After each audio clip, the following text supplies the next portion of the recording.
we'll move on to the program this afternoon, and we're going to begin with an opening song and prayer and a welcome. So, thank you.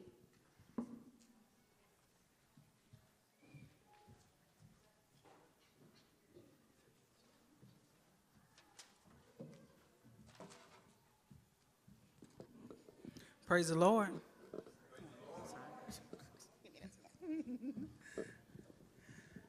This is just a kind of a congregational song. Standing on holy ground, we'll have the lyrics there. You can join along with us. There's just something holy and precious about this event, just an opportunity to speak the need for sacred space and just basic humanity in our jails and prisons. And so without further ado, I'll just jump right into it. I'll sing it one time. It's very simple.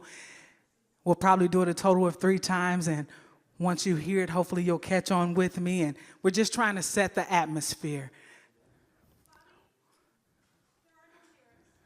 There are no lyrics. No worries. Yes, it is. It's very simple.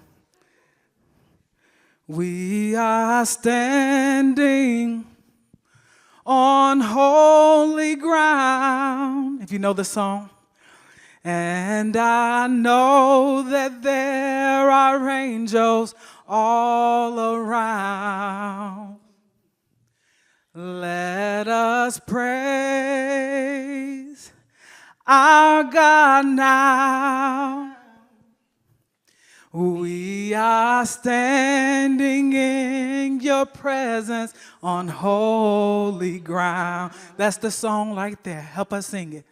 We are standing on holy ground. And I know that there are angels all around.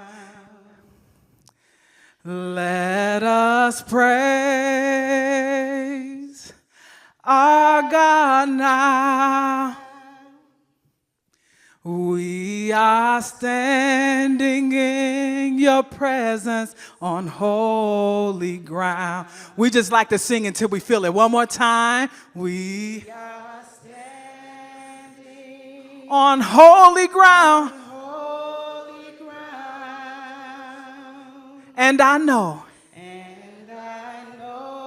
that there are angels. See, that strengthens us, y'all, when we know that there are angels all around us. Let us praise our God. Let us praise. Oh, we want him to feel welcome in here today. Our God now. We are standing. We are standing in your presence on holy ground. One more time, we are standing We are standing on holy ground. on holy ground. And I know And I know that there are angels. angels all around. They help to strengthen us for the fight. Hallelujah. Let us pray. Let us praise. God now. We are standing. We are standing. We are standing. We are standing. We are standing. We are standing. We are standing. We are standing. We are standing. We are Standing in his presence on holy ground. Praise the Lord. Amen. Somebody say it one more time.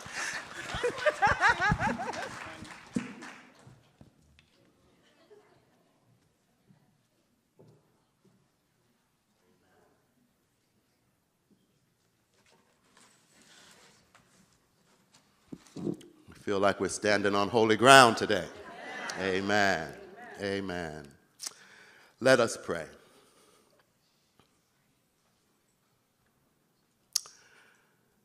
You who are the Spirit of the great, great one.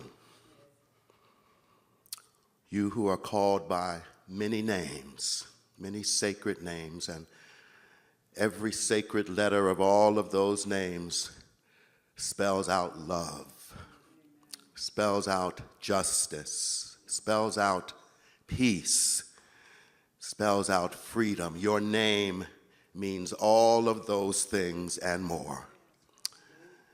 And we thank you for each one of them today. We especially, Lord, thank you for freedom. And we thank you for those who have experienced freedom. And we ask that you would pour out a spirit of freedom upon those who have not. We ask that you would be very present here with us, be in our conversations, be the spirit of our voices, be the spirit of our passions, be the spirit of our solutions, be the spirit of our coming together, Lord, as we come together on behalf of your people. And so it is in the name of all that is love, all that is justice, all that is peace, and all that is freedom that we pray and that we thank you for your presence. Let the people say, amen.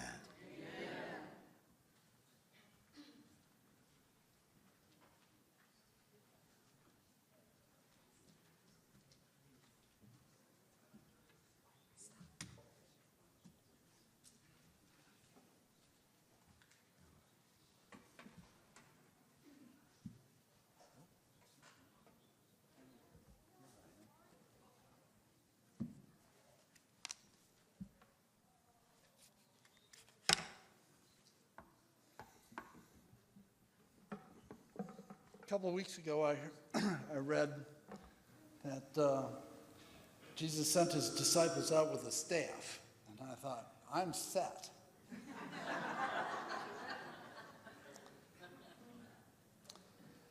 A reading from Exodus. Moses was keeping the flock of his father-in-law Jethro, the priest of Midian, and he led his flock beyond the wilderness.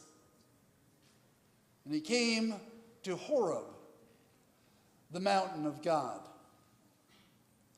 There the angel of the Lord appeared to him in a flame of fire out of a bush. And he looked, and the bush was blazing, yet it was not consumed. So Moses said, I must turn aside and look at this great sight and see why the bush is not burned up. And when the Lord saw that Moses had turned aside to see, God called to him out of the bush, Moses, Moses. And Moses said, here I am. And then God said, come no closer. Remove the sandals from your feet, for the place on which you are standing is holy ground.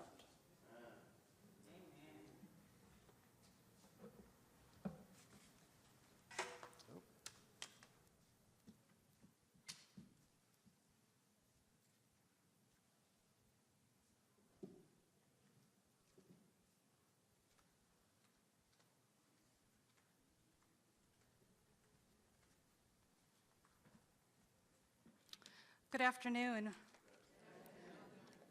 Thank you all for being here today. Thank you for taking time out of your busy schedules and time out of this beautiful summer afternoon to be here to hear all of this and to participate in this conversation.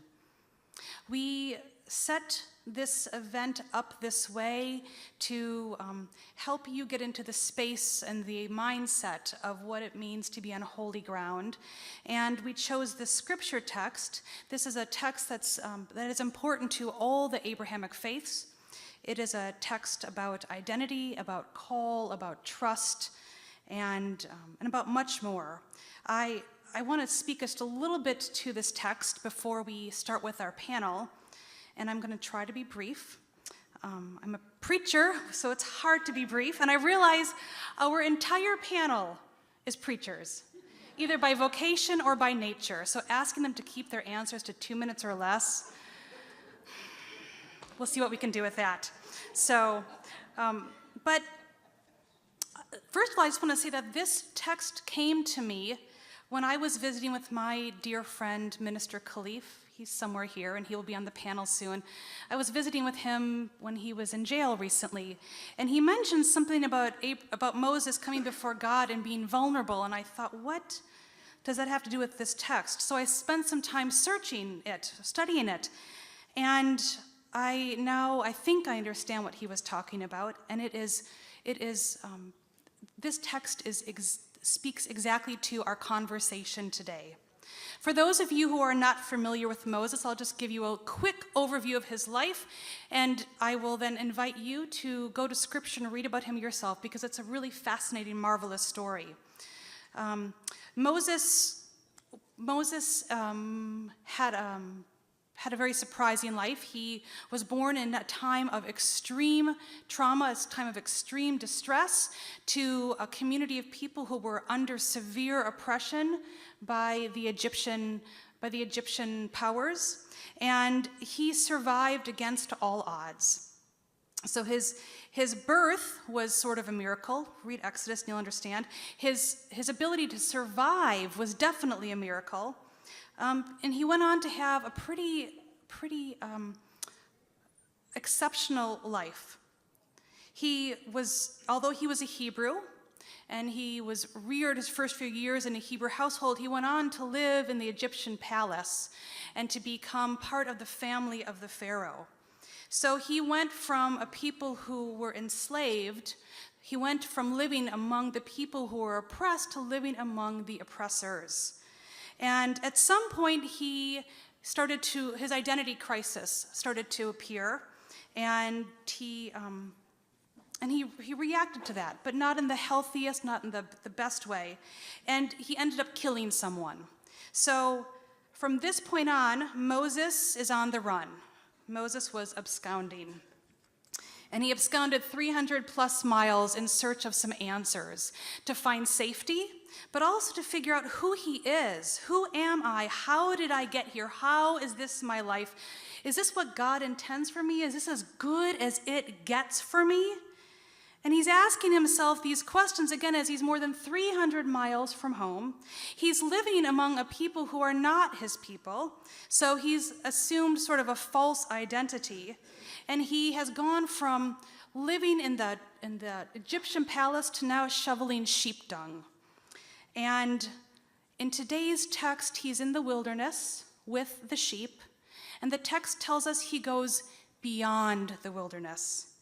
He goes to a place, that we would call no man's land. Wilderness is a place of great discernment. Wilderness is a great place of great epiphanies. But wilderness is also the place where people go when they are lost. People often go to die in the wilderness. And he went further, deeper. He went into no man's land.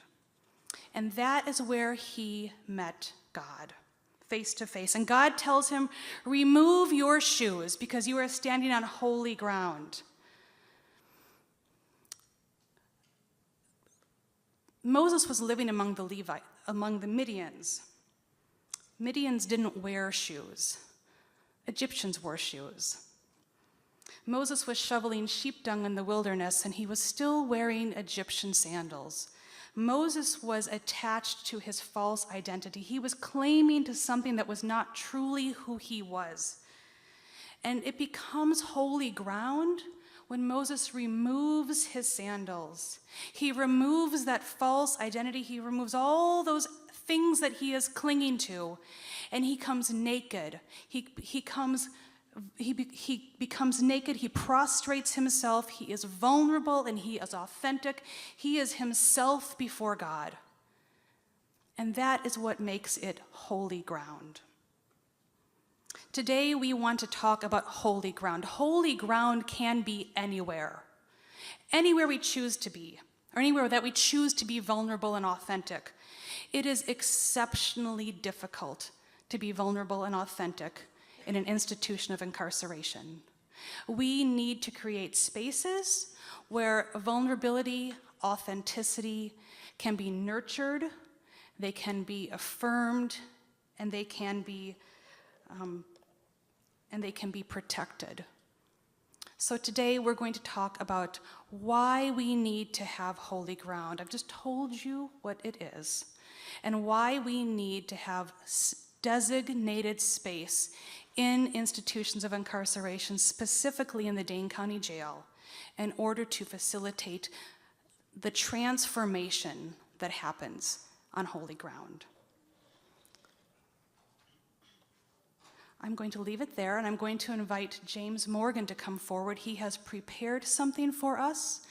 And then after James has finished, I would like the panel to come up, and we will begin our conversation.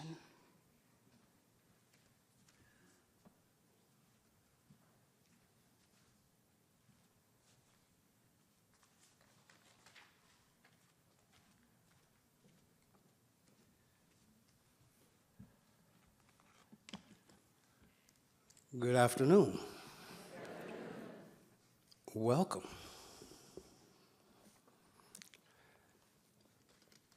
Someone once said that silence is golden. Someone once said that there comes a time when silence is betrayal. And I think that in this moment, in this time, we cannot afford to remain silent. In doing so, we do not only betray our fellow man and woman,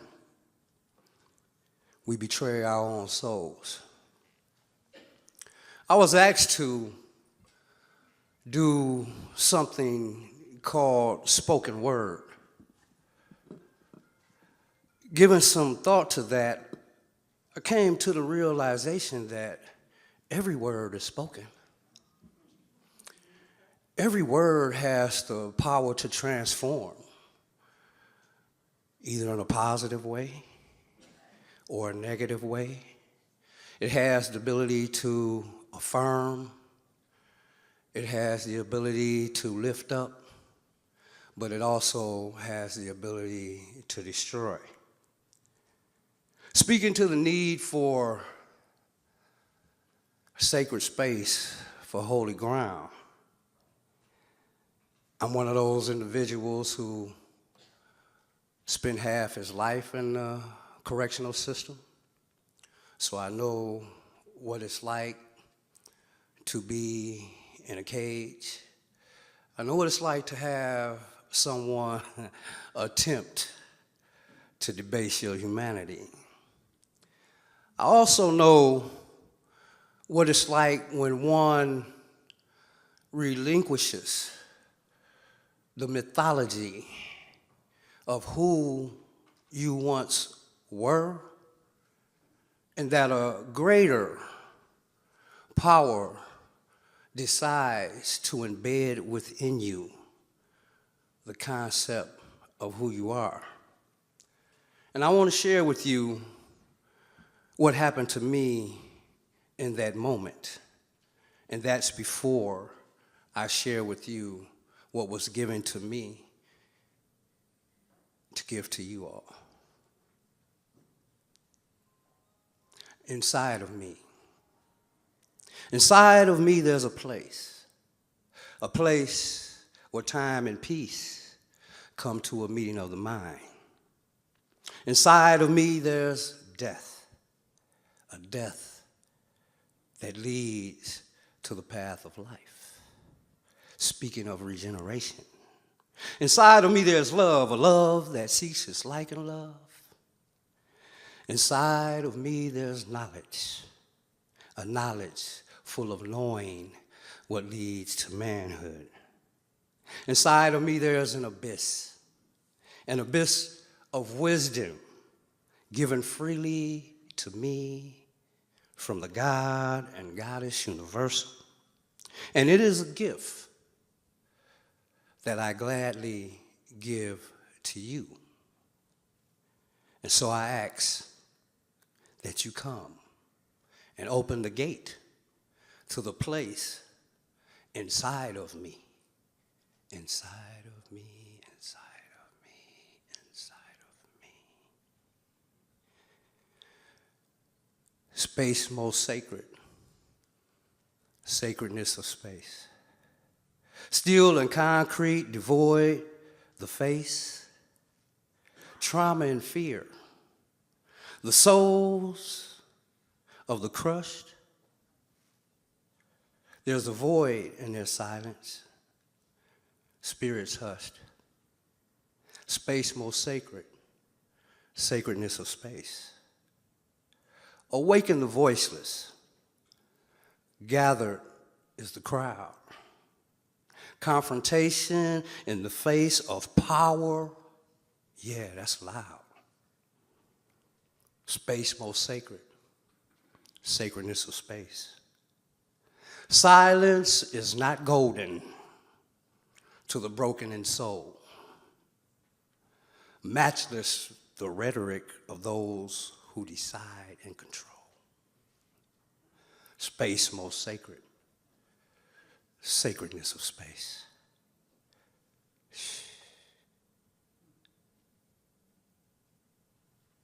Whisper to rumble. Awareness is the key. Be not mistaken. Those others are we. Space most sacred, sacredness of space.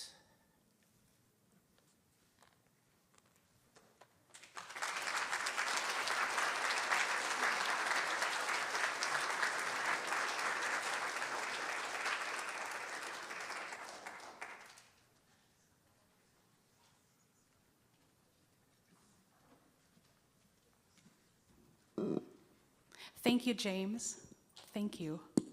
I'd like all the panelists to come up now and take their seats and get their lavaliers on. And while they're doing that, I'm just going to share a few things with you.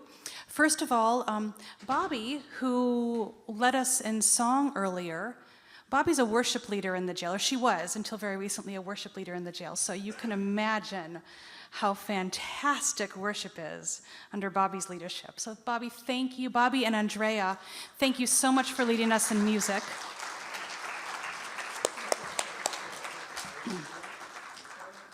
And I'd like to thank Stephen and Peter for leading us in prayer and for doing the reading and for the assistance that they're going to be offering in a little while as well. Peter will do our closing prayer and Stephen's going to be in charge of the mic when we do Q&A. And up here you'll see that we have a number of different images. The sketches were done by Catherine Goray, Elder Catherine Goray, who was a former chaplain in the jail. And so she, these are her observations while serving in the jail.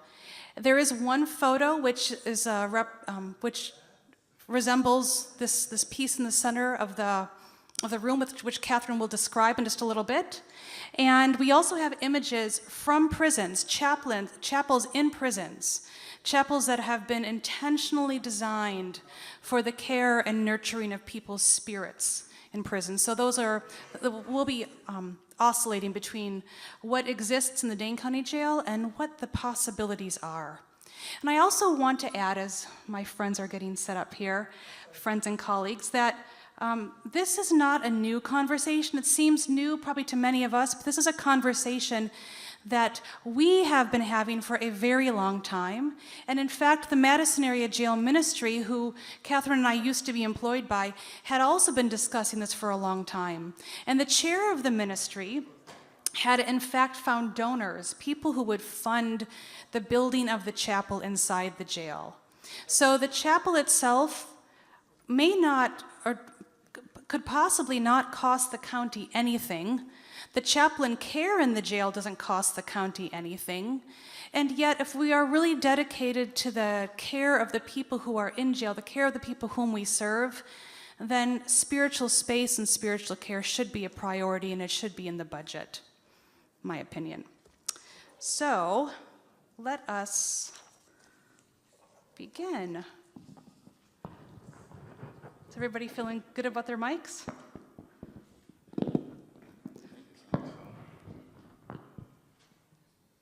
We'll figure it out as we go.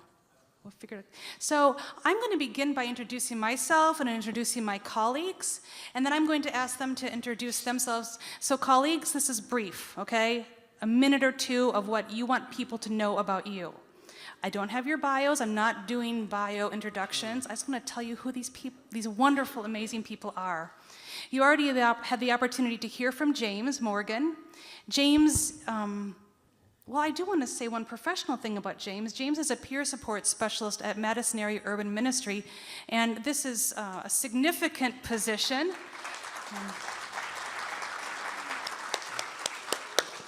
One of the things that's so significant about this is that did the county give you funding for that? Okay. City and county. So the city and county are now seeing that lived experience qualifies people to do really important work. I mean, James has an abundance of gifts, as you just saw. He's smart, he's articulate, he's well-read, he's charismatic, he writes he's good at so many different things, but his record other records are often hindrances to employment. But the county is now seeing specifically in James right now that his lived experience is exceptionally valuable and wanting to invest in that. And James, just tell us a little bit about yourself that you want people to know. Can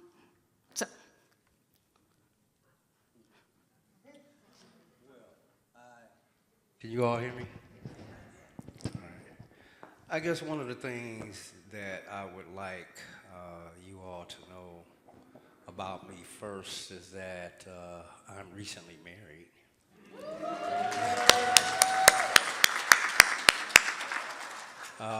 And my wife is here, and that I'm still in the process of learning what it means to live on a daily basis, to be able to experience the beauties of the trees and the lakes and the oceans and the birds and the grass and all those things that when we're institutionalized, we don't have the opportunity to partake of. It's a gift to me each day when I can see the sun along with the rain, when I can see a moon in the sky and the stars above. I guess what I'm trying to say is that I cherish life and I cherish humanity. And because of this gift, this sense of self and others that has been granted me, that I have decided to sacrifice. And sacrifice is difficult. It's not something that one can just say I'm committed to and walk away from. So a lot of what I guess I am about isn't about me at all. You know, it's about you and the people that I see each day that are struggling to embrace their essence, their God-given right to be. Those who are struggling with the systems that we encounter that are designed to break us down and traumatize us, to help in any way that I can to help build and strengthen the inner person first. Because it's been my experience and most of my life was a journey in trying to understand and seek truth that was outside of me. And that's why it became important to understand what's inside of me. Thank you, James. Thank you. Sitting next to James is John Mix, Reverend John Mix, former chaplain of the jail as well. And when I started serving as a student in the jail, John was one of my mentors. And one of the things that John did while he was, as part of his spiritual care, was he drew portraits of people. And there is so much metaphorical beauty in that. But one of the most poignant things about it is that in order to draw someone's portrait, you have to really see them. And John sees people, and he takes time to see people. And John was James' best man at his wedding.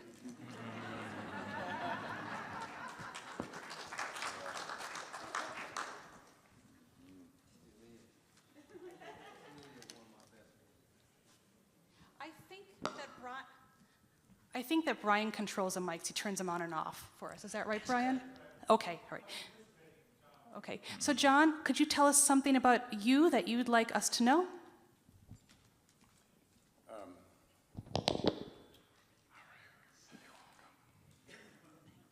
Yeah, I would say the most beautiful thing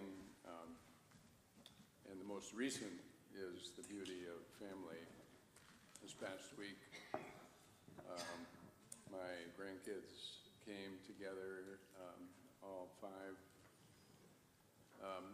at the same time in the same place. I have one daughter out west, and they were able to be here this past week, and what a joy to know and see them. Youngest grandkid is 3, and the oldest is 9, and prime time.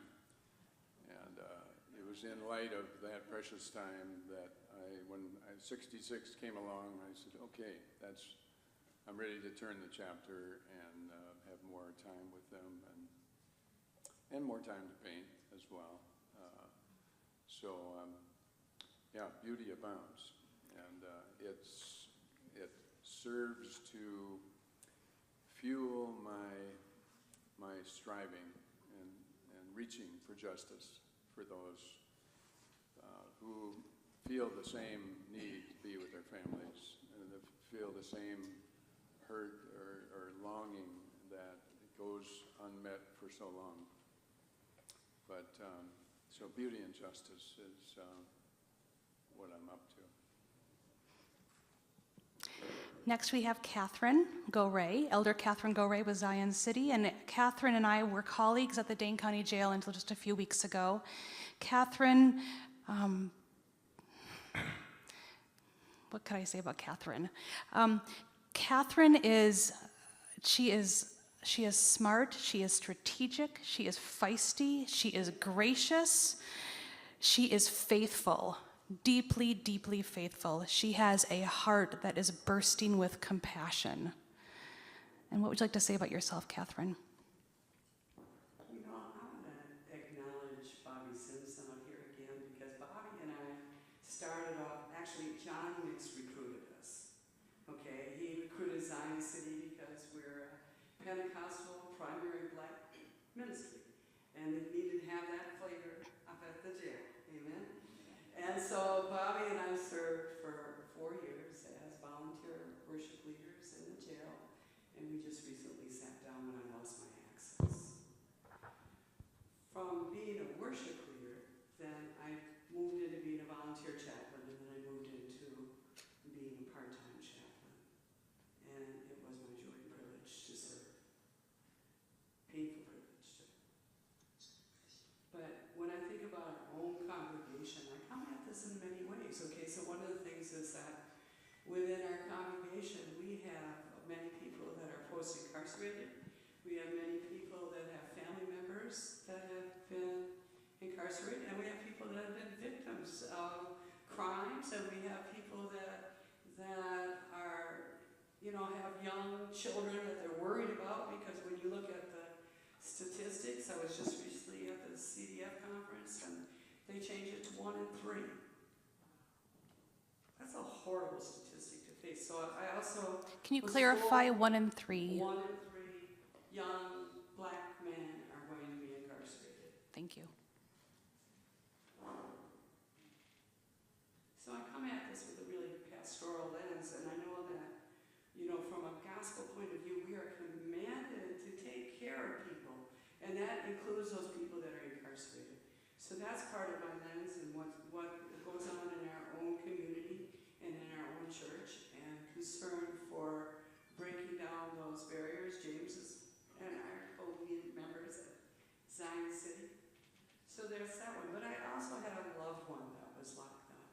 My husband was locked up for over 6 years, and for 3 years of that, he was out of state in Oklahoma. So I experienced the Wisconsin Trail tears.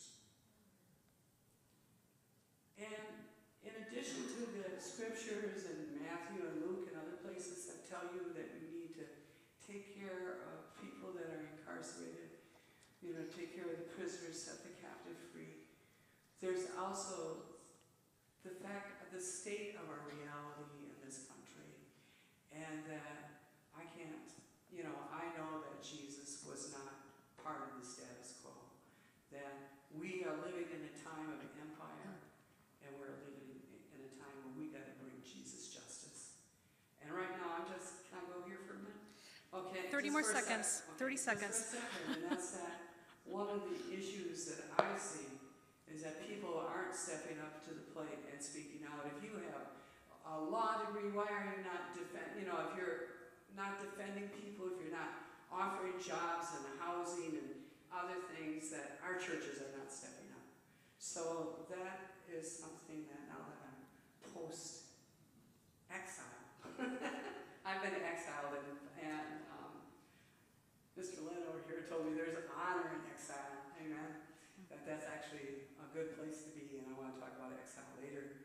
That working on that, building congregations that are really able to accept people and meet people at the door.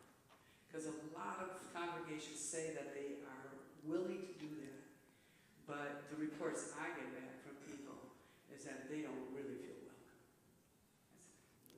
Thank you, Catherine. Hanif Newman, thank you so much for being here today.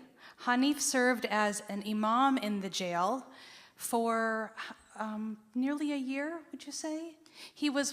We had a long desert period where there was no Islamic worship services, there was no Juma, and Hanif came in and took over and got that up and running. And he was there for about a year. It was rocky. Every week there seemed to be changes to it, but he stuck with it as long as he could.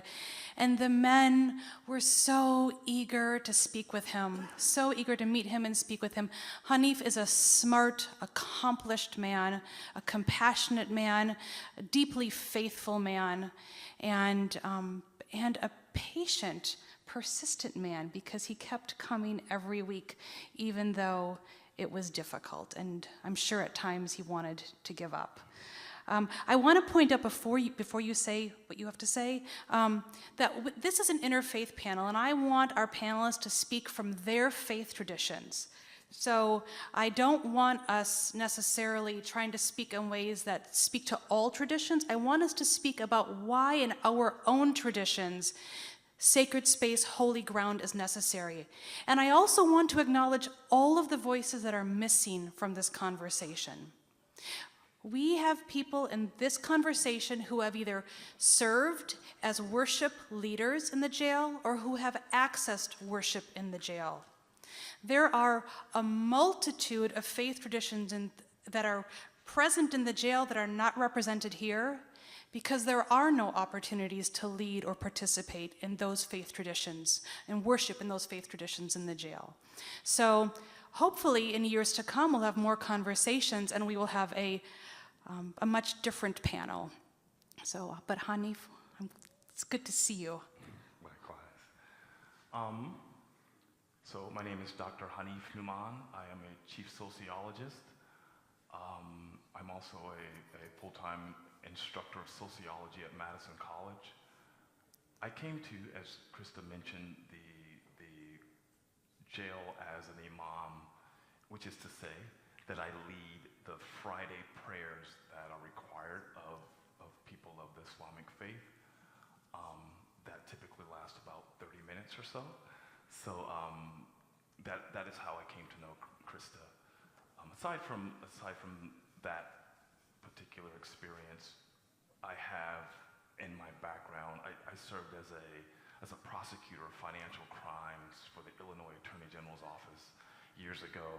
And so as a lawyer, looking at the different ways in which law is being, let's just say, deployed to certain members of our community relative to their economic status, their ability to be represented by adequate counsel, and those who don't, and that is very much a part of the equation as it pertains to who's incarcerated and for how long.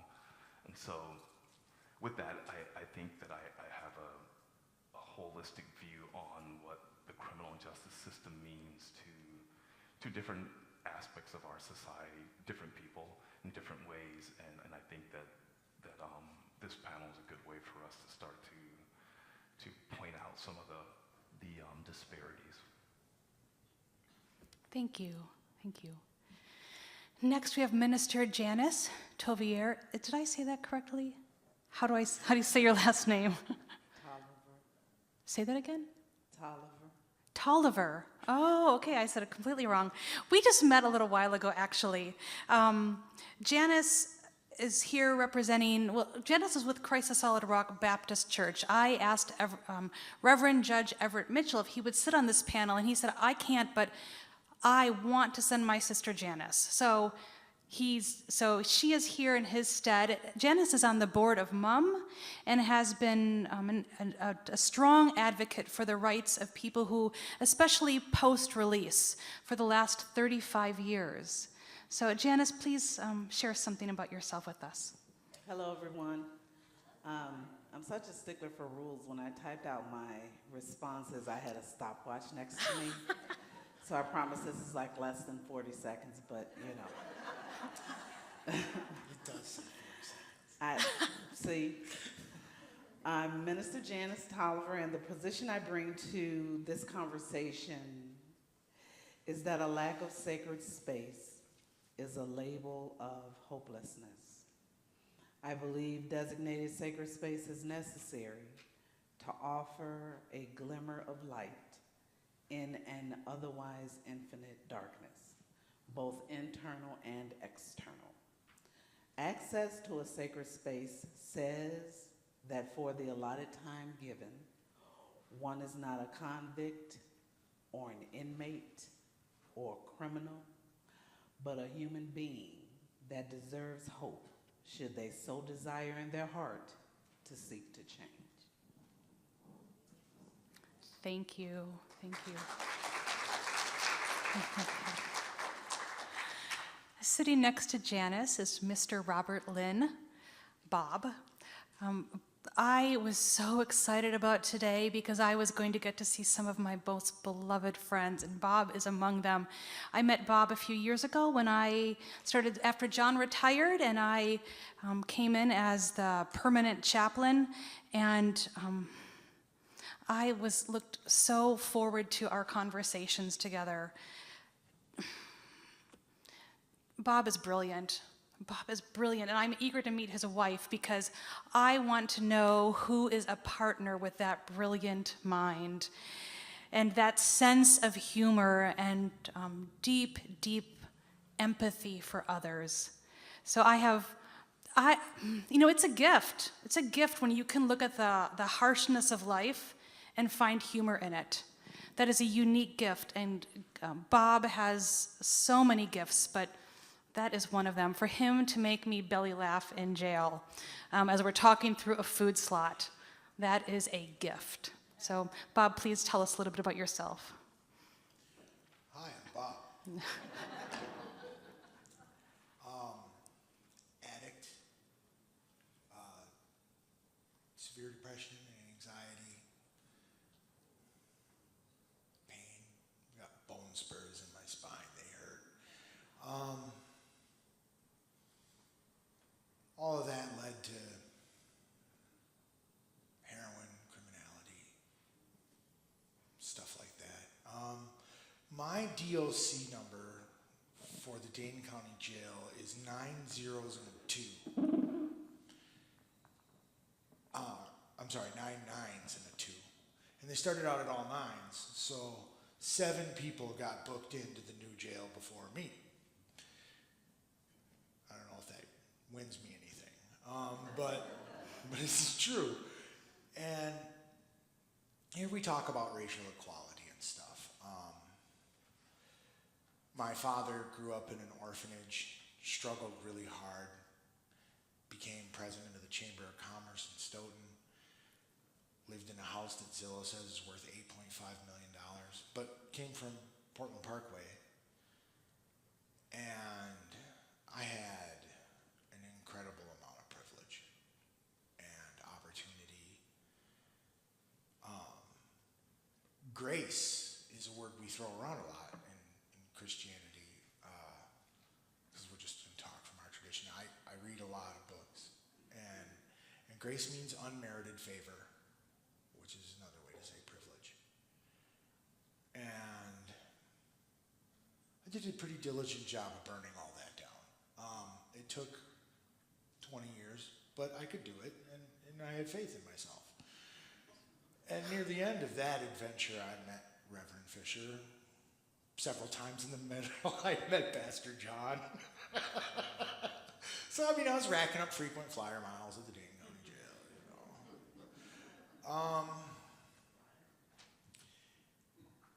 And over time, it was really through sacred space that I went from being someone D.A. Farmer referred to as a one-man crime wave to the president of the board of directors of Mach One Health, Madison Area Cares for the Homeless One Health.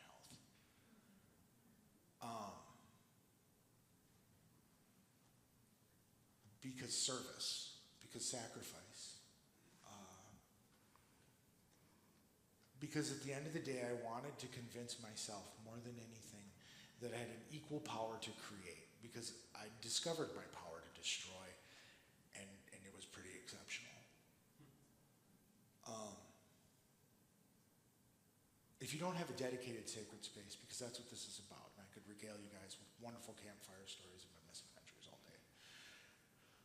But if you don't have a designated space for what is sacred, for this, I bet this church has a closet.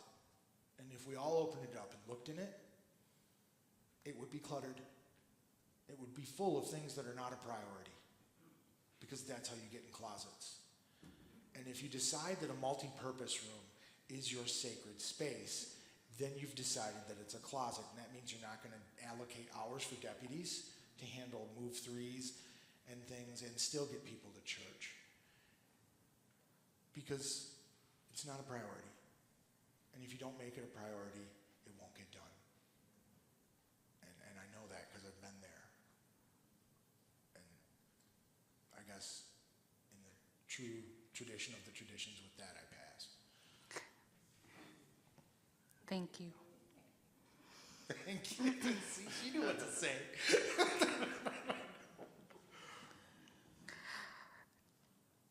That's awesome.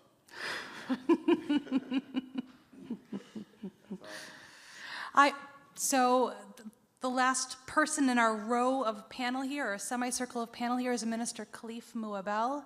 It's also somebody who I was looking so forward to seeing today. Welcome home, Khalif. Welcome home.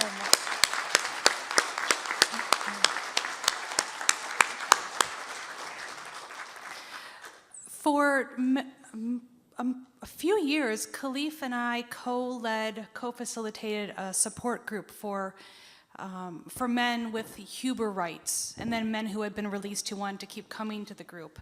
And I looked so forward to those 2 hours every Wednesday afternoon, because I got to spend time, I was working, I was co-facilitating supposedly, but really Khalif was leading the group, and Khalif has become my spiritual director. And I soaked up every single word, processed, mulled over every single word that he shared. And for the last 6 months, Khalif has been in the Columbia County Jail on allegations that were baseless. And we are going to celebrate his release, and we're going to celebrate the vindication of truth, or vindicated by truth, after this event.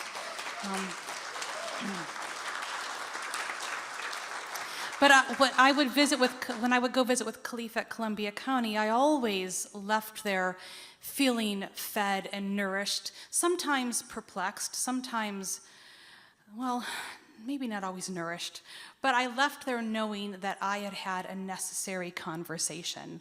And I felt like I had done my part as a chaplain, as his friend, if I could leave there with him preaching.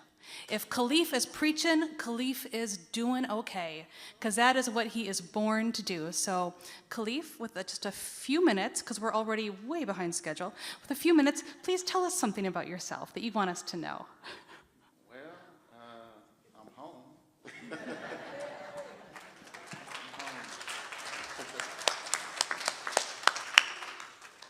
But not systemically free. And part of my biggest fight in this community has been to liberate the voices of those who aren't free and those who are free but still are in chains. That's been the base of my ministry. And I know what it means to not have a sacred space, because for 10 years I had to create my cell into a sacred space in solitary confinement. And there was no refuge. There was no solace. I had to figure out how I was going to be able to turn the roughest, darkest situation into a boat of light. And that's not easy to do. Not many people have the capacity mentally to transform a negative situation instantly into something that is nourishing and into light. It's very difficult for that to happen. But what kept me fed was in being able to transform my room into a sacred space. What kept me fed was the people around me that didn't know how to do that could just come and have a conversation with me, and they would forget the fact that they didn't have a sacred space. One thing I do want people to know about me is that I'm extremely sincere in everything I do. If I don't believe in it, I'm not going to be about it. If I say it, you better believe I'm going to stand on it. I am the message that I bring, and God willing, I can continue to tarry amongst all of you so that all of you can be touched by this ministry. And today I'm overwhelmed with joy to be sitting in this chair. And I have to pay homage to Christa and Sister Catherine, because they put me on this panel 2 months before I came home. That's faith.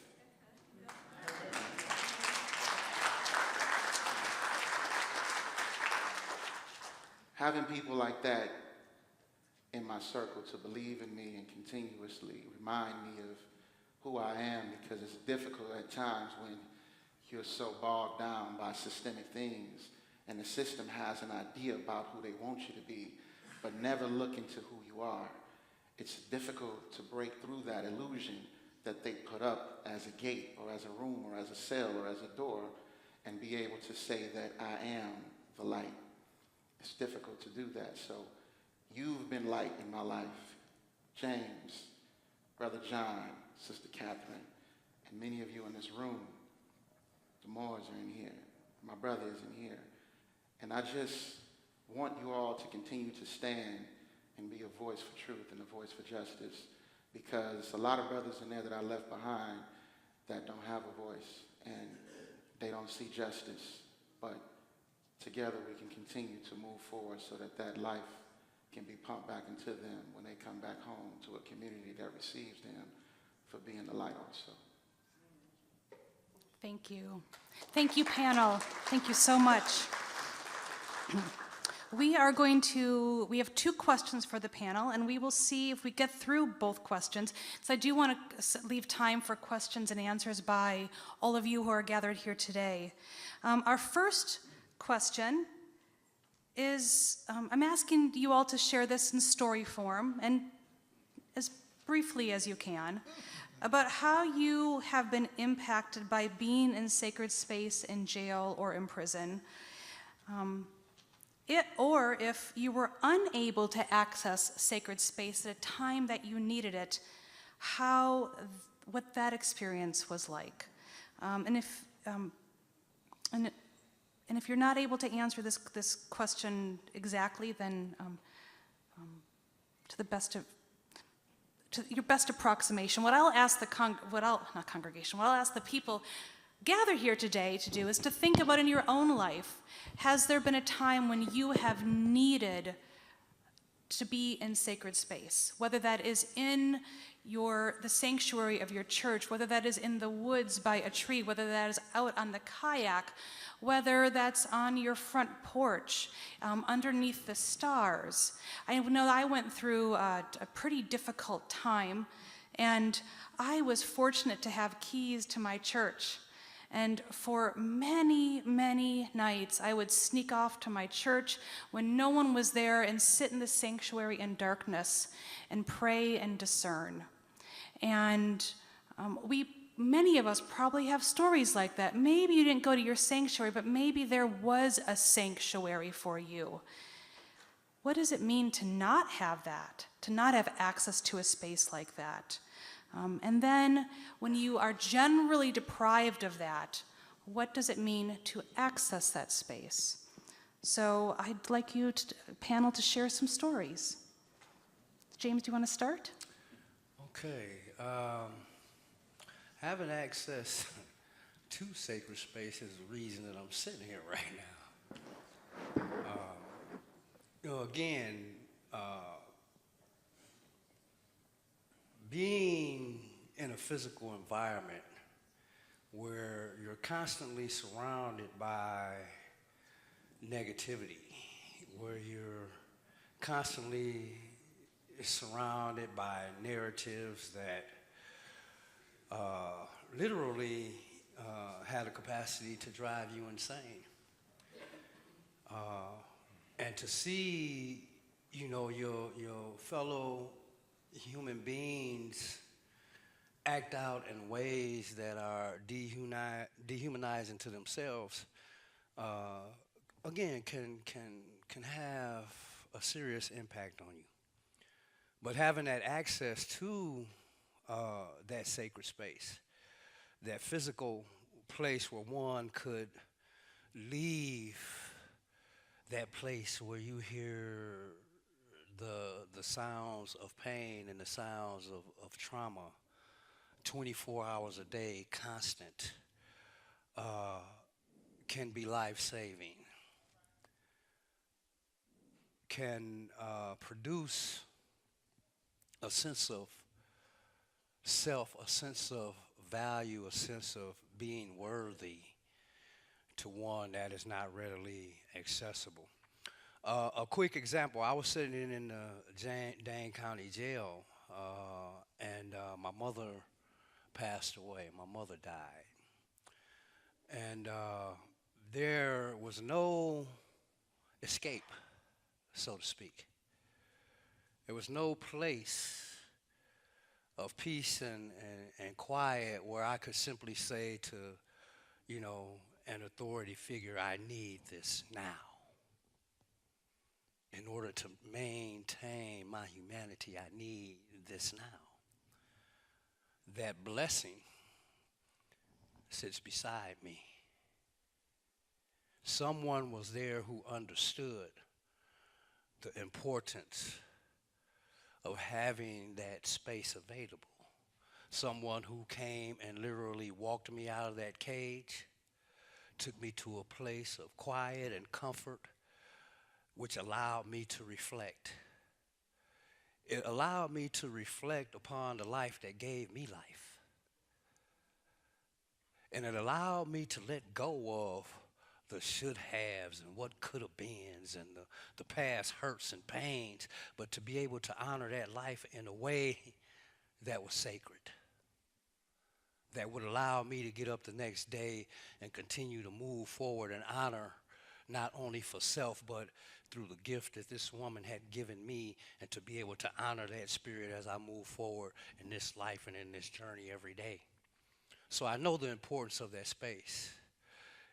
One can say that every space has a multiple use, but that special place is something that we honor, and I think that sacred space, that space is honored by every tradition, by at least every tradition that I've ever studied and come to some understanding about. And we need to be able to protect that. We need to be able to demand that.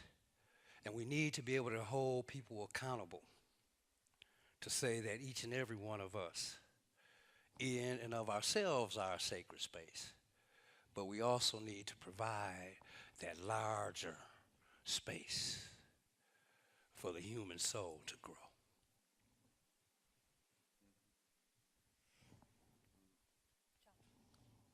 Thank you, James, for sharing from the heart what a piece of what I knew on a regular basis. I've shared with a number of people that jail ministry was my favorite. And I just like to remind people that our conversation today is in the context of a 50-year relationship that chaplains have had with the sheriff's department, the jail.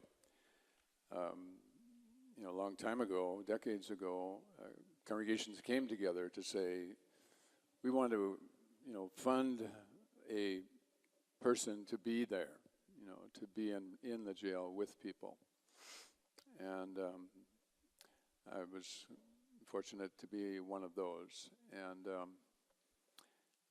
it shaped my vision a lot about life. And yes, it's wonderful to have sacred space, to be able to have a service, and to be able to sing, for people to come out of their confinement into a space where prayer and worship and reading and preaching and sharing and listening can happen. I believe that will happen in the new remodeled jail. The question tonight is a lot about whether or not that space will be designated just to be a chapel. I don't see the sheriff's department being interested in, keeping religious groups from exercising their, to have services. It's just a question of whether it will be a separate designated chapel, Frankly, what we're up against is the vast panoply of needs that bring people to the jail: mental illness and addiction and homelessness, and certainly a lack of education affects many, and that fork in the road happened a long ways back.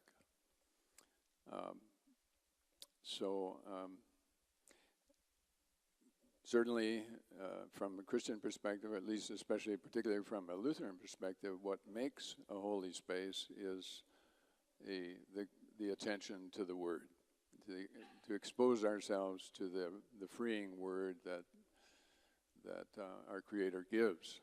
And those of us who claim the Christian tradition see that Word said to the world unequivocally that you matter, that you are, no matter who you are, no matter where you've come from, whether you have seen the inside of a church or a sanctuary or a synagogue, or if you've never experienced any of that, doesn't matter, you know. And that's largely what the chaplaincy is about, is that, you know, you'd meet people, African American, Native American, Asian, you know, all ethnicities, all backgrounds, and that's, I guess, one of the reasons I liked it so much is the variety of people. But and you know, as a chaplain, you get all kinds of questions asked. You know, somebody needs Wiccan material. You know, somebody wants, do you have a Bhagavad Gita that I could read? You know, well, yeah, we've got one. So it becomes this, because of you're inside, you get to answer and be present to this whole wide range of people and needs. And yeah, we had Protestant service every Sunday night, and a variety of different leaders. Catherine was among them. And then a Catholic service was held on Thursday nights. They had a service in the beginning for women and then a second one for the men. Friday prayers happened when we had enough Muslims to say, you know, I would like to go to Friday prayer. And they'd call me and say, how many just signed up? And I'd say, maybe 2 only this week. Well, I wasn't sure, depending on the volunteer, whether 2 was enough people for them to come all the way in just to lead the Friday prayer. Well, so it varied. You know, sometimes it was more.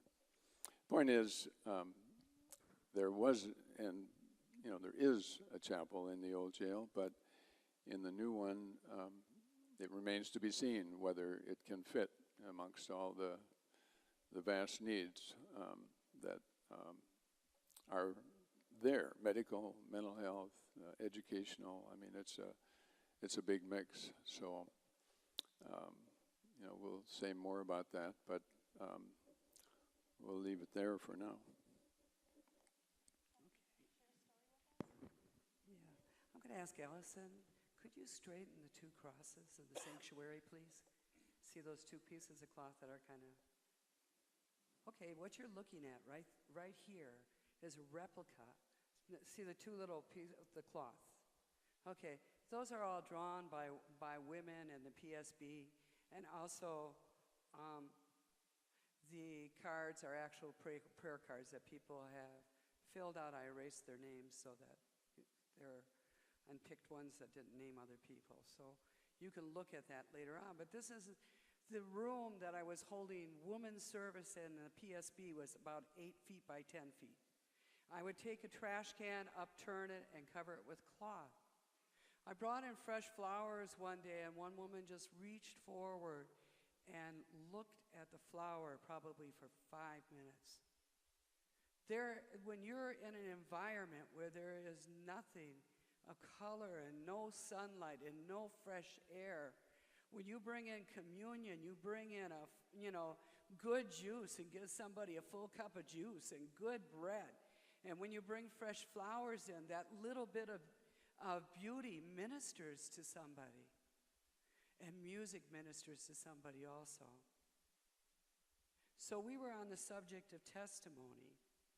And so I knew this song would minister because Bobby and I had used this song before. Actually, one young man over in the other worship service asked me to play this one night. And he sat intently right by the speaker with his eyes closed and just listening to this song. So the song is Never Would Have Made It by Marvin Sapp, for those of you who are familiar with it. But it's a beautiful song. And so I put this song on, and what happened in the service was this. I don't know, did the speaker go off? Could you go push the speaker there? No, the Bluetooth has to be on. It might have turned itself off.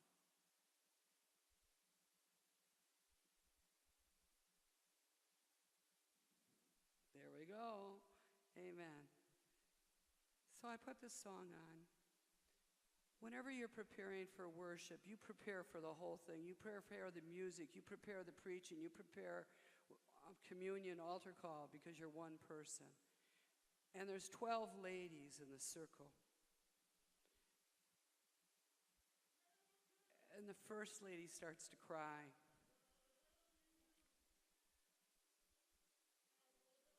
Okay. All right. All right, if you look up at the slide, that's the actual room. Then the next woman starts to cry. Then the next woman starts choking up, and all the way around the room there are tears. And I only brought 2 packages of Kleenex.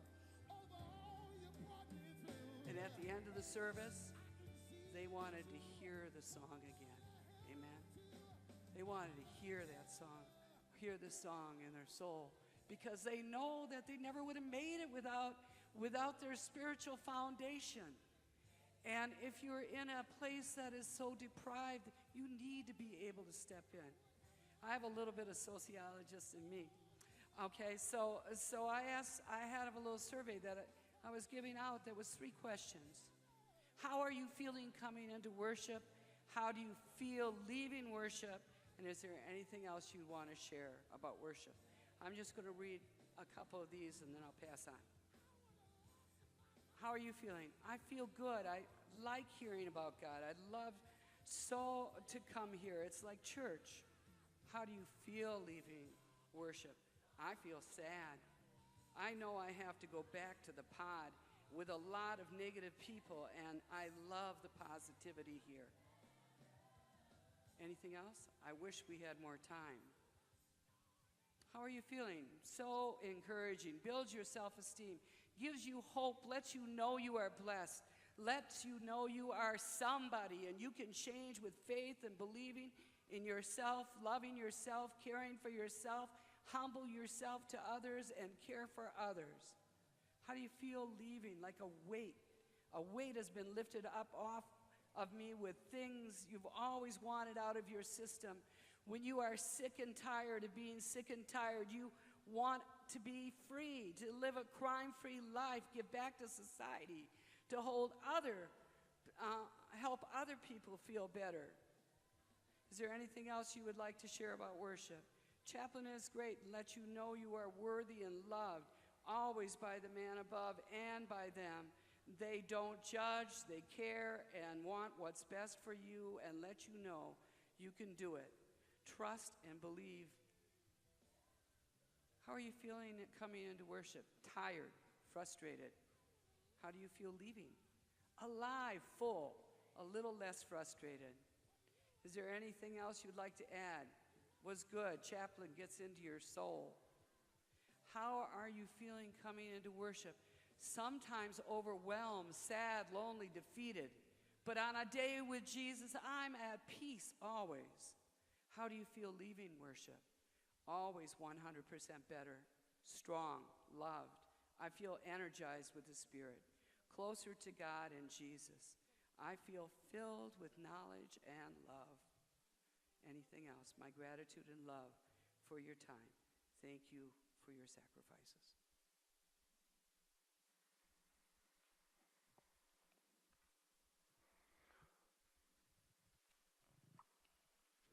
In Islam, one of the articles of faith is predestination. And so that means that everything that happens to a person is already written by your Lord. And so in coming into the Dane County Jail, having that as a foundation on which all of the Muslim brothers are in a collective understanding that whatever it is in their life that has led them to be in that place was written for them. And so in my experience, I got an opportunity to meet people who were clearly more knowledgeable about Islam than I am. I'm not an imam. I'm not a scholar. I've never been formally trained in any Islamic studies or anything like that. I just give the Friday sermons because I was asked to do that some time ago, and I try to get off of that list, but I find it hard to do. So that led me to be inside the jail, and I met a gentleman who was born and raised in Somalia. And so his breadth and depth of knowledge of Islam was very, very, very noticeable to me. And the thing about a khutbah, which is the Friday sermon, the only person who's allowed to speak is the person giving the sermon, right? And so even as in this context it would be me, the khatib is giving the sermon, it is unallowed for a person to make any sound, to even say shh to the person next to them, because it would possibly have the effect of you losing the blessings from being in that space. And so when there were instances, maybe 5 to 10 minutes before, or maybe 5 to 10 minutes after, when the discussion became just that, a discussion, rather than me reading what I had written for that particular sermon, but just to know instantly that there were people there who knew more than me. And so what it ended up doing for me is to understand how whatever my life circumstances and another person's life circumstances kind of lead them to the same place for different reasons. And one thing that sticks out is this person that I met. I didn't obviously know why he was there. I don't know why anyone's there.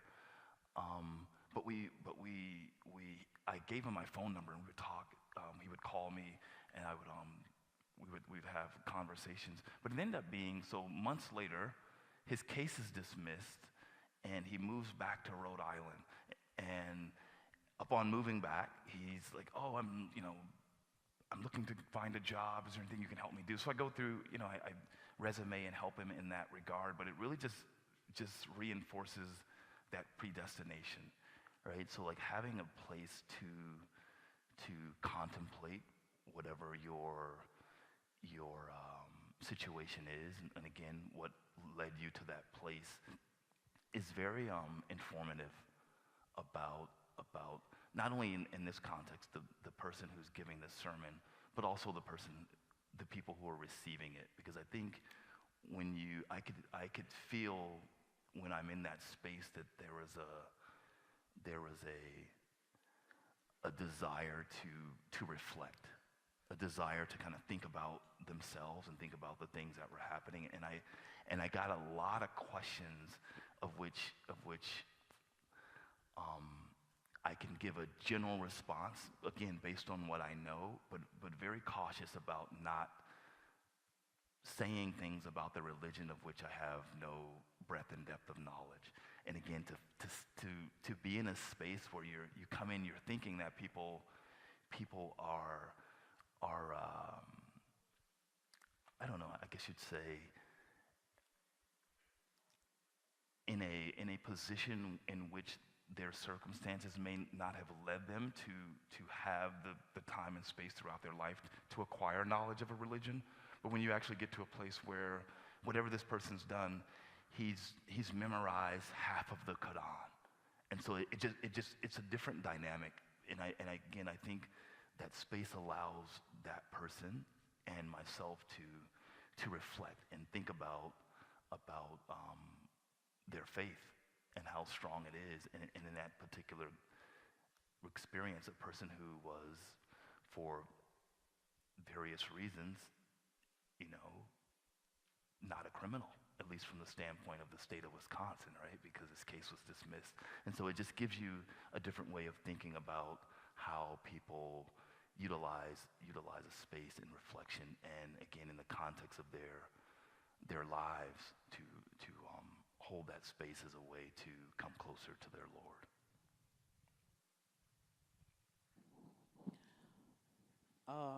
I had a story, but my heart has something different to do. In a house, a bedroom is a bedroom. You know when you go in there, you're going to go to sleep. In the kitchen, it's a place to eat. And sacred space is a place where you can be vulnerable. When you're in custody or incarcerated on any level, jail, prison,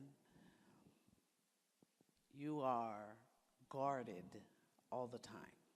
You have to guard your vulnerability. You're not able to be vulnerable to let anyone see your vulnerable or soft self. In a sacred space, you're able to do that. In growing up in our lives, there's always someone who has exposed us in some way to a faith tradition, whatever it may have been. And so as we grow, we start to begin to make decisions that may not always turn out best for us. And for whatever reason, incarceration may happen. And the first thing you believe to hear is the voices of the people who exposed you to a faith tradition. Many of the ladies that we visited in the sacred space in the county jails would say that they could hear their grandmother saying, you know better. Try Jesus, go to church, and those things. But in a cell block, you can't share that.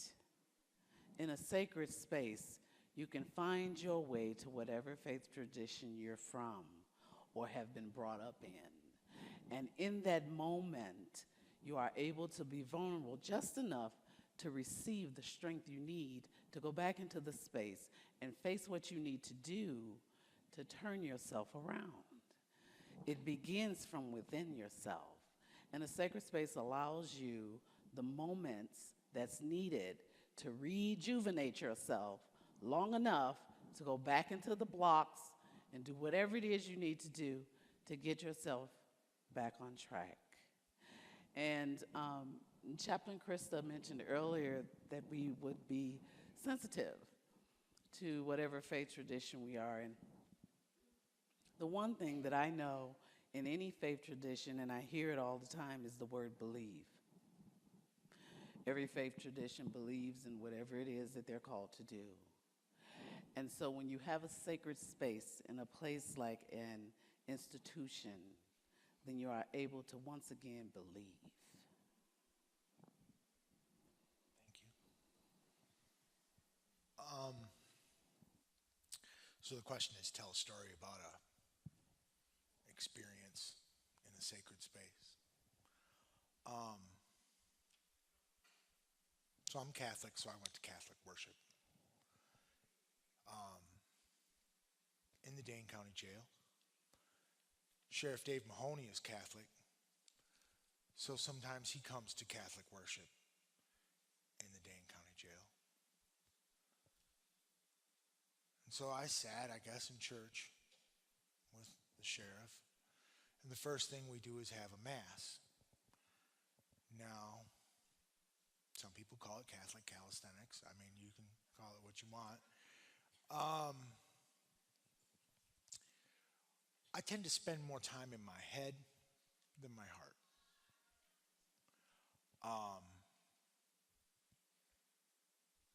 This man was innocent. I wasn't, all right? I was a criminal. And I had what they call criminal thinking, plotting, scheming nature.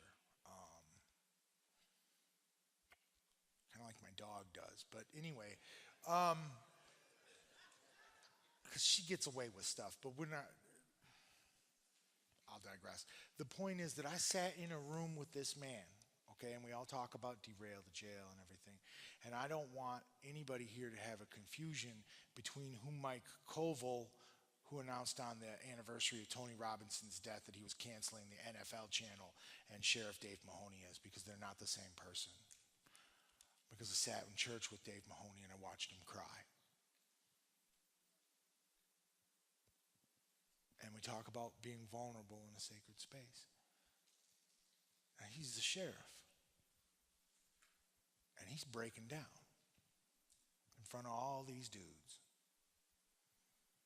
And what broke him was how his neighbors talked to him about us, inmates. And he said, they say such terrible things to me. And I look around and I don't see terrible people. All I see are brothers, cousins, fathers, uncles, sons. It took him a minute to get that out because he was breaking.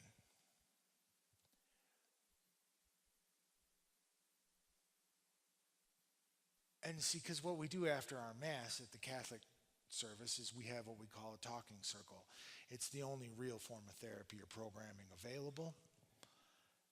And we sit around with a little cross that Sue, the volunteer, got in Ireland, and it's very precious, and it's just a beautiful little thing. And it's like the talking stone. And if I was holding it, it was my turn to say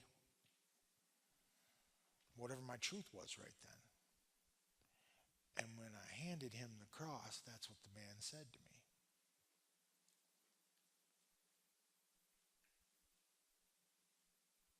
And afterwards, he talked to me about if I thought there were any things that he could do to help people who were trying to recover from heroin or who had mental health problems, because he knew I was in a special needs unit, because I just want to read books and play chess and mostly leave me alone. And I wrote some of those things down, but it left an impression on me that so how many people are going to go to church this week from the public safety building? That's a zero? That's a big Z? All right. How many people are going to go to church from what they called the old jail or the city-county building? 20? All right. Now, what you guys probably don't understand is you only get into the city-county building unless you got a Fed case or a genuine knucklehead. Okay? You've got a history of violent offenses, throwing food at deputies, asking the wrong questions, just in general being obnoxious and filing too many request slips. They will ship you to the old jail, and when you're sitting there in male class kicking heroin, puking on yourself, there's functions, it's unpleasant.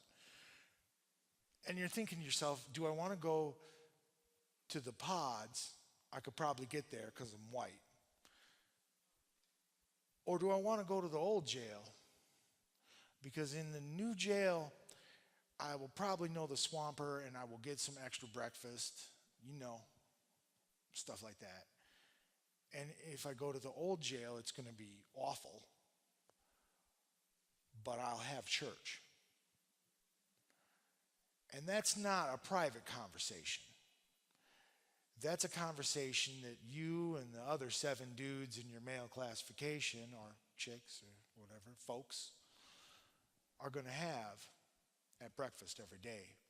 Because at 8:30 the classifications lady's going to start coming and asking, where do you want to go? Stuff like that. So I don't think we have a situation here where Dave Mahoney, or the power that is our sheriff, wants there not to be a sacred space. Because I don't think he cries lightly in front of men like that. It's a masculine machismo thing. I think we have a situation where our county executive says, well, when we had a $160 million new jail, it was going to have a dedicated sacred space, but we had to pare that down to $73 million. Because did the county pay did the county pay you or no, county didn't. Not at all. Didn't pay you. Is the chapel in the old jail fancy? Has it got like a light show or anything? See, they're not building an $83 million super church on top of this jail, okay? It's not what's really going to happen, all right? These people aren't fighting for anything other than a dedicated sacred space. How many people in the front rows knew instinctively that you weren't supposed to cross the tape? Raise hands. See, because you knew it was sacred. Nobody had to communicate that to you. It was a dedicated sacred space. Somebody took the time to put that tape and stuff down and say, blammo, this means something to me. Again, that's not going to happen with a closet. Okay? We're not asking for a lot. It's not $83 million. We're asking for that. Take a minute and get acquainted. That's my lived story. Thank you. I pass. So I've always gotten myself in a lot of trouble because I like to speak truth to power. And so a couple of things I want to highlight that hasn't been highlighted yet. So number one, it's a First Amendment right, freedom of religious expression, that's being infringed upon in being denied a sacred space in the first place. Our rights don't matter. Even the Supreme Courts have ruled and overruled the DOCs and institutions that house people in jail, rhetoric that they would put forth that they don't need to provide a sacred space for so-called inmates, and said, no, you have to do whatever it is within your means to create a sacred space so that their religious expression and freedoms can be accommodated. And it don't matter what it costs you. That's not their fault, it's yours. This is case law. You can look it up anywhere you want to. And the thing is I did a lot of lawsuit filing when I was in prison. My brother right here, Hogan Bay, he spent like 8 years in solitary confinement with me in a Supermax.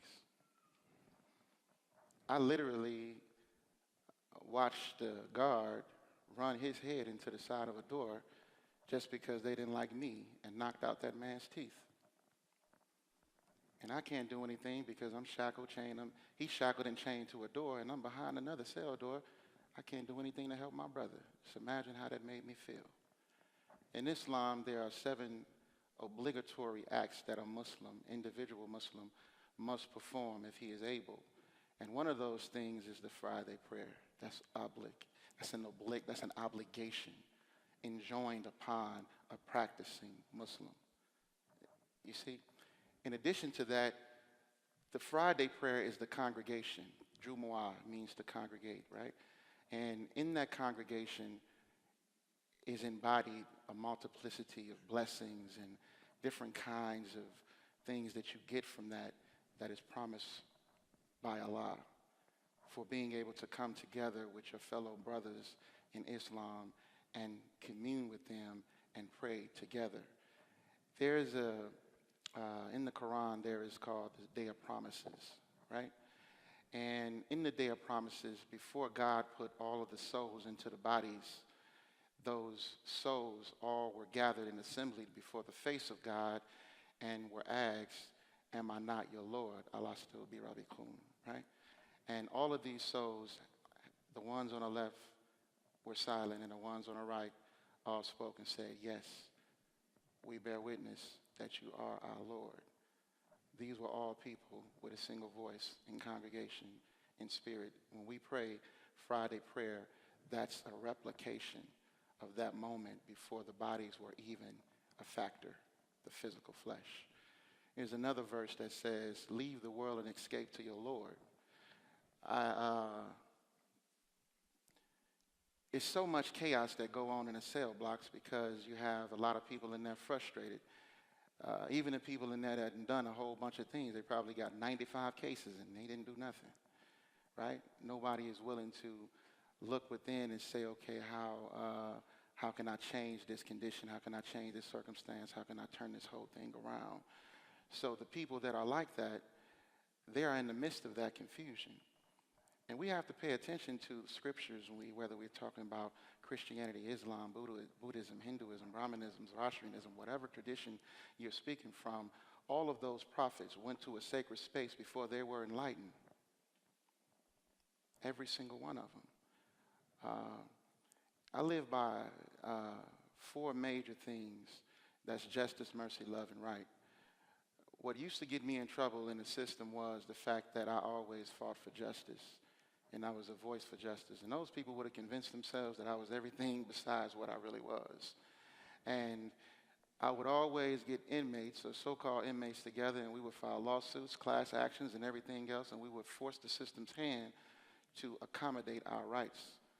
And freedom of religion is a constitutional provision that does not become forfeited because you've committed a crime or if you've been accused of committing a crime. Mind you, people in the county jail in many instances have been accused of committing a crime. Like the brother Hanif just said, there was a brother who was acquitted of all of his charges. But the stigma tells us that if you see people in the county jail, they must have done something. I just came out of a situation for 6 months fighting for my freedom, and I spent the first 2 months wondering why I was there. And the more that I sat in that space and I started to see the improvements of the people around me, I started to realize why I was in that space. But it wasn't for something that I had done illegally or anything like that. It was just that predestined. It was a predestination that I was supposed to be there. And that's speaking to Kada and Kada that the brother Hanif was speaking about. But getting to my point, my major point is we're not asking for anything. I mean, asking is a passive, aggressive approach to requesting something that is already supposed to be designated to you because it's your right as a human being, as a citizen of the United States. Your rights hasn't even been fully taken if you're sitting in the county jail waiting to face your accuser. So it should be even more so a priority to get those people into a sacred space. There shouldn't be any pause or any delays or debates or conversation as to why we should or why we shouldn't. It shouldn't be that. It should be simply that, look, these are these people's rights. We got the ACLU, we got these people here, we got those people over there, and here's the community. We are the voice for the voiceless, and you need to make sure that you invoke the rights of those people who sit there in that county jail, who sit there in that prison, because what the system is going to do is create the illusion that you are asking them for something and that your asking them is unreasonable, right? It's not unreasonable that people are seeking to escape from their current condition and escape to their Lord. That's not unreasonable. It's unreasonable that you would be trying to prevent somebody from escaping to their Lord. You want people to be out there committing crimes without no kind of spiritual guidance. Sometimes when people go to jail and they find God, they get touched by that and they turn into something totally different than what they are automatically, than what you automatically are saying that they are. I'm a voice of those people. James Morgan is a voice of those people. My brother right there is a voice of those people. Grand Sheikh Hogan Bey is a voice of those people. How are we going to sit here and say that these things don't work? More science, Islam, all of those religions and traditions is what made it possible for me to make it out of 15 years of oppression, being bogged down by the system since the age of 15. I've been on paper and parole in this state since 12 years old, and I'm still on paper and parole. And I haven't committed a crime since I was 15 years old. 1996, I'm 36 today, and the system still calls me a criminal. We're talking about truth here today. We're talking about rights, real rights that people have that are being infringed upon by systems that don't acknowledge them as citizens or human beings. That's the real conversation that we're having today. So I wanted to bring that out because if we don't really get touched by the pain of those people, and if their truth can't manifest and reign through their suffering, then none of you are here for a real reason. We can't be sitting here in this space that is sacred in vain. So my question to everybody is, what are we going to do when we leave here? Knowing that the rights of some of the people that are attached to us, and even if they're not attached to us directly, indirectly, they are attached to us. And regardless of that, the Quran tells me that وَلَقَدْ كَرَّمْنَا بَنِي Adam, that verily God has honored all of the sons of Adam, not just some. So that means that no matter what you do, no matter who you are, no matter where you come from, no matter how you look, that God gave you value, and it's nobody's God-given right to take that value away from you. That's the bottom line.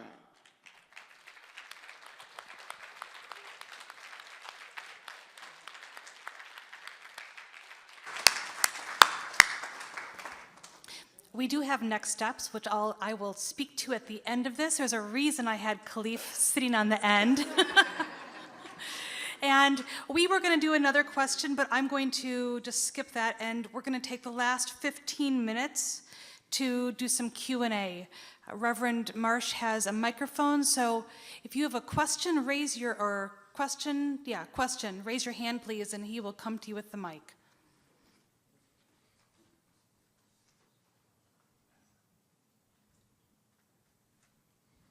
Thank you all. I'm Barbie.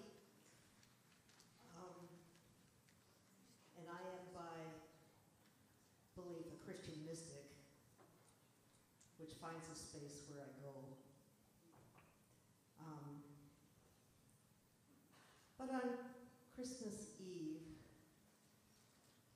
I like to go someplace else, so I go to my sister-in-law's Catholic church, which is not my belief, and I see what they do there, and I enjoy singing the songs.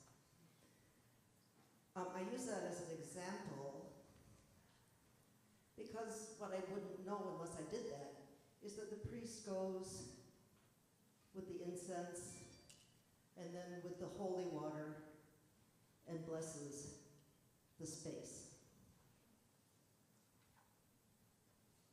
And I don't really know much about the Muslim tradition, but I think that you roll out a rug for your prayer, if I've got that right.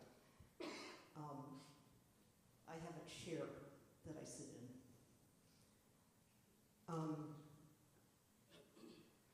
I have two questions. One is, how can one create a sacred space within a space that's not designated as sacred, such as what Catherine did with her beautiful honoring? And number two, all of the conversation I hear, and I know that that's the subject today, is about sacred space, but I think there's also a real issue about sacred time and scheduling and making sure that everybody has opportunities for regular practice. So those are my questions. I'll take part one. When I was in Hello? Okay, yeah, see, now there you go. So when I was in Oshkosh, OCI, Yeah. yeah, it's been a minute, thank God.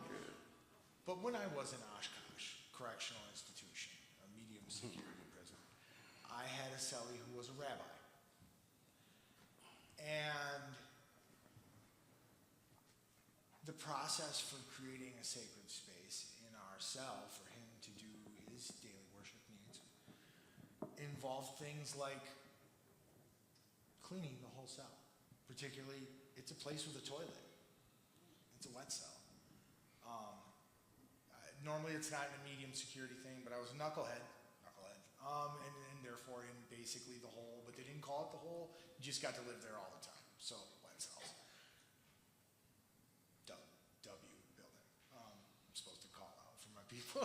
But anyway, and so there was all of this work that he had to put into this, getting things to cover the toilet, and going to the deputy, can I have a garbage bag because I need to cover the toilet, and then he put a towel over that, because these were things that he needed to do in order to feel able to make his connection. And so if you're not in a designated sacred space, what that does is eat into your second portion of the question, the time, right? He could do that, and for a year I watched him do it, and I watched it be most of what he did. You know what I mean? That was like his thing. I was cool with it because I had a really clean cell, and mostly he was, like a fun guy. I didn't have any problems. But yeah, it requires a great deal of effort to achieve, and remember that was in a medium security institution where you have a level of freedom that would make the Dane County Jail seem very restrictive, comparatively speaking. In the Dane County County Jail, if a deputy came to you and you said, I need a garbage bag and an extra towel to cover my toilet because I have to do these prayers and ablutions and things, and it's important to me, so that, you know, and that wouldn't go very well. That'll never fly. It's not going to happen. Number two. How do you do it? Well, we got 10 minutes. Did you want to say something, Catherine? I can see that you want to say something. Okay. And then we'll take another question after Catherine answers. This is not enough. This cement block room where you are smashing 12, 13 chairs up together, where people are on top of one another, it's not enough. Okay, I may do with what I got, right? But when you think about it, you can't preach in this. You can't do altar call in this. Are you hearing what I'm saying? That it's just too small and tight a space. You can't lay out prayer rugs. You can't lay out yoga mats.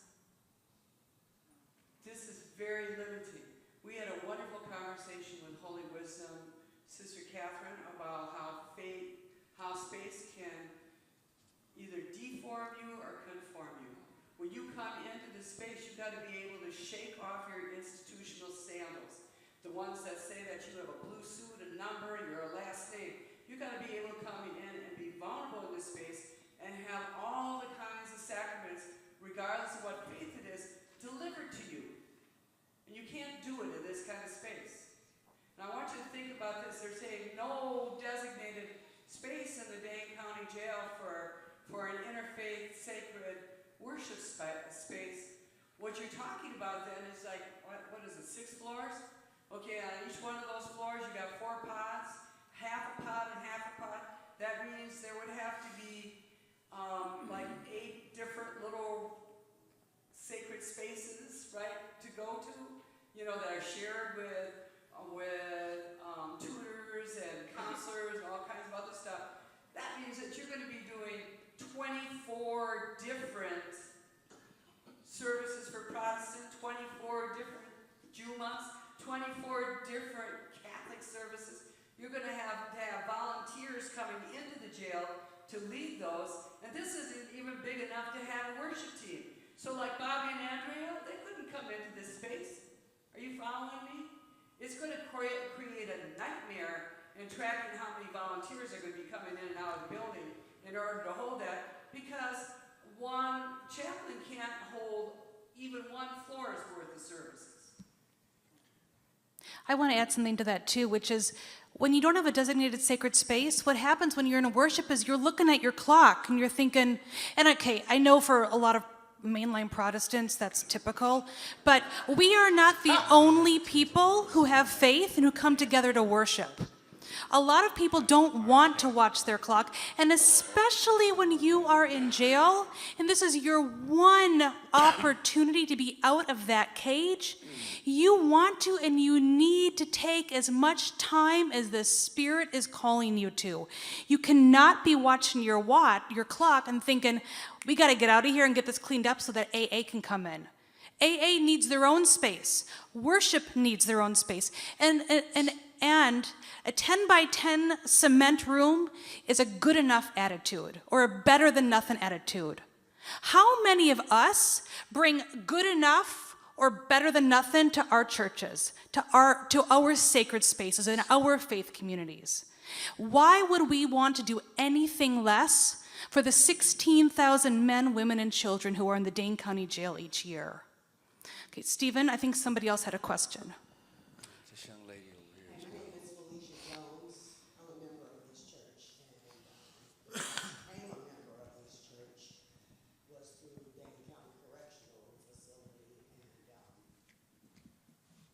I'm members of my church, which is here for 2 years.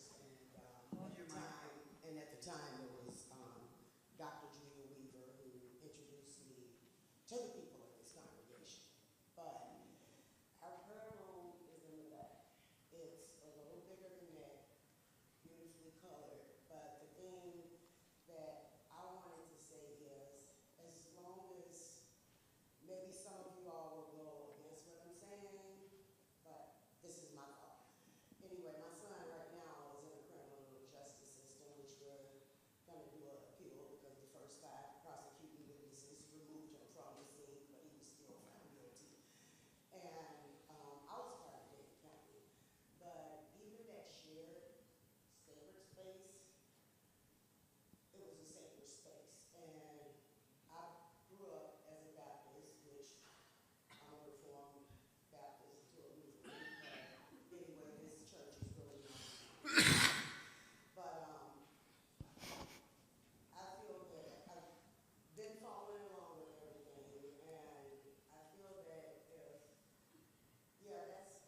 I'll respond to that.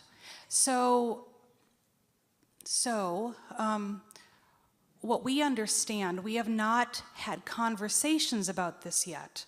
So I'm going to start there. We have not had conversations about this yet.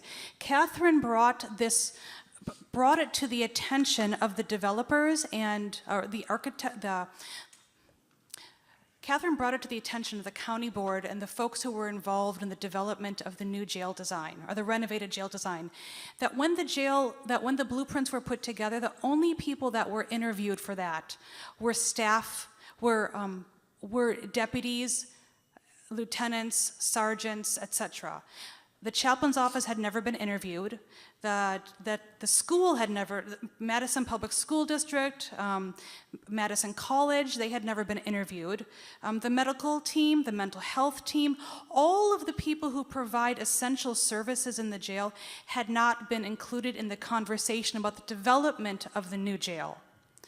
So Catherine brought it to their attention that we had been left out of this conversation, and a resolution was drafted by the county board that we would be included in conversation. And we have not yet been allowed and invited into that conversation. And when Catherine and I were serving in the jail, we asked numerous times, when are we going to talk? When are we going to talk? When are we going to talk? So my response is not based upon an actual conversation with the team, but what I have heard. And I know for certain Sheriff Mahoney has said it in the paper that there will not be a designated sacred space in the jail. It's not in the plans. What they are planning is for a multi-purpose room in each one of the pods right now. So these are small rooms that will have to accommodate all the programs for all the people that are in that area of the jail. So this small space, Catherine, I'd like you to speak to why, we've talked about why designated sacred space is necessary, but could you speak to just the logistics of why we need a designated space rather than literally 24 different rooms that all of these faith traditions have to travel to lead worship? Okay, I guess we're talking about pop-up church. Okay, so you come into this room, there's television sets, there's tables, there's garbage cans, there's maybe not enough chairs. It's going to take you time to get the movement people to help you to set up the space every single time you go into it. When you're even in the chapel, because of multiple programs using it, you might walk in, there might be tables one week, all the chairs might be stacked another week. You have to set up the room every time you come in. And there's nothing when you have this. Where do you store the prayer rooms? Where do you put the hymnals? Where is the piano? Where is the sacraments for Catholic worship? And there's multiple faith groups not being represented. The Moors, for one. Amen? And the American Indian people are not being represented in the jail. I order books and talk to people one-on-one, but there's no services for them. So first of all, they've never done a needs assessment. They don't have any clue how many people really want to come to any of the services, and they don't have an inclination about what other services are needed. Does that answer your question enough? Okay. Yes. Your last comment, and then Okay. we gotta wrap Well, we up. had someone over here who had a question. Well, it's 6 o'clock, but see, this is why we have the reception. Okay. This is why It's we have okay. the reception. We can continue the conversation out here. There's lots of good food. I just wanted to touch on something, and it's kind of in line with what my brother Khalif was saying. There are certain things when I was in Green Bay Correctional Institution in 1987, our then governor decided that the best thing to do to cut the state budget was to remove religious services from the institution. Okay, we no longer need an on-site chaplain to meet the needs and provide the services that these men need on a daily basis. We'll have a volunteer come in.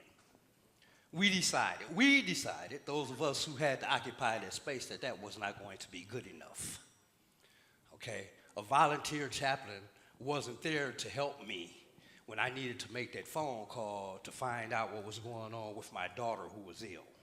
I might not see that person for another week. In this particular situation, you're talking about Dane County. You're talking about, at the end of the day, what your resources, your tax dollars, are going to be used for.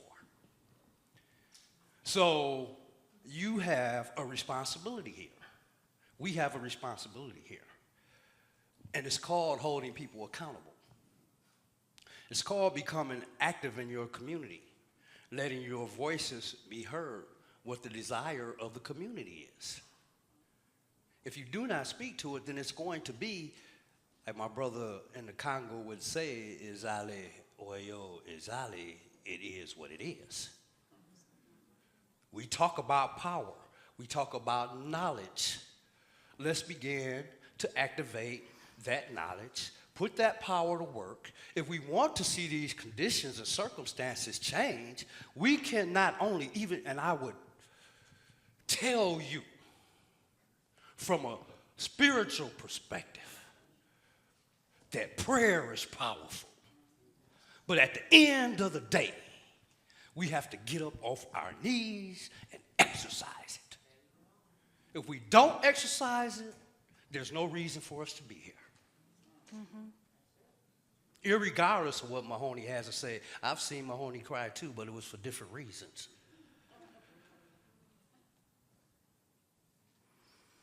That the emotion is one thing, because we all, I think, want to know that we had a capacity to feel for our fellow human men and women. The challenge is whether we're willing to act. That's the challenge.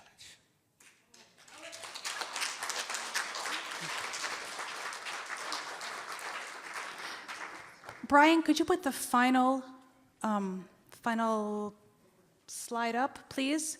On this slide, you'll see that we do have a next step. We have a planning meeting because this is a campaign to insist that there is designated sacred space in the jail. What we would love to see are prayer rooms attached to every pod. So people can go when they need to have that quiet, silent space where they're set aside, but to have one place when they walk over the threshold where into community where they know that they have arrived. They are there with the Spirit and Spirit-filled people, and they can breathe, and they can be vulnerable, and they can authentic, and they can hope. They can find power within themselves. They can experience joy and lament and grief and discernment and all the things that happen inside of sacred space. So please join us on Tuesday, August 7th at St. Stephen's Lutheran Church in Monona. We're going to meet from 6:30 to 8 p.m. That's going to be our first planning session. There's a county board meeting that takes place, I think, on the 15th or 16th of August, so we're going to be planning for that. And if you have questions, my contact information is on here. We also have a Facebook page specifically dedicated to this that you can sign up for and you can follow. And I would ask you to fill out the surveys or the evaluations that you received when you arrived. And if you didn't get one, pick one up, fill it out. I'm going to put my daughter in charge of collecting it. My daughter will be sitting at the sign-in table, and she will collect those. And then during our reception, we're going to pick two for our last two prizes. A book of poetry that was written by Rudy Bankston, an excellent book of poetry. Many of the poems were written while he was serving time in prison. And then the book Just Mercy by Brian Stevenson. So please fill out your surveys. We are going to close with a prayer. Reverend Heidi is going to lead us in prayer. And then come to the reception, continue the conversation, and welcome Khalif home.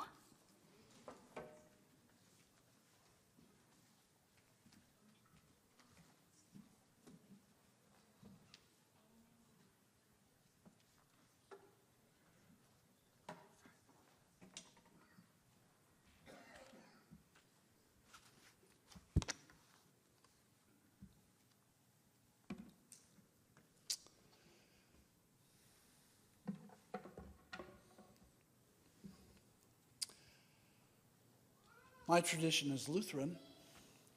And one of the things that we do when we begin with prayer is that we share the knowledge of God's presence with one another. And so I say, may the Lord be with you. And also with you. Let us pray.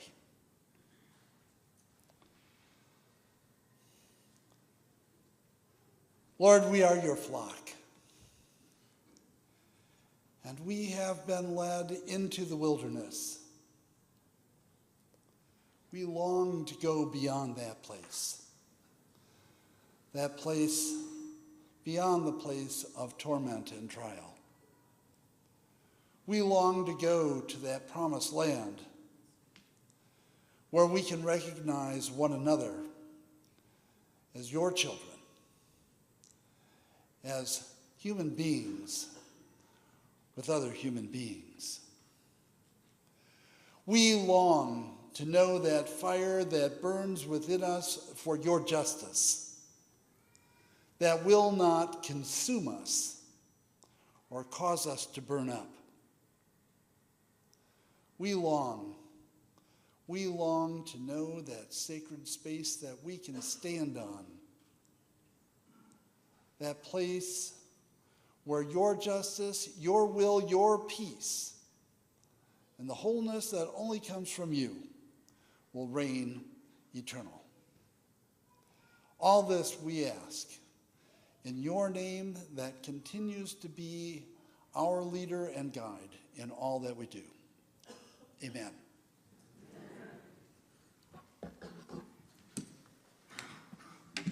Thank you, Peter. Thank you, panel, for coming today and sharing your stories and your heart and your wisdom with us. I want to thank Brian for putting this all together for us. He found lavaliers for everyone. That was amazing. Thank you, Brian. And I want to thank New Life Church for hosting us, the ELCA Racial Equity Task Force for hosting us, and all the folks that brought food for the banquet or for the reception. And I'm sure I'm forgetting people, but thank you. Thank you all for coming on this Sunday evening.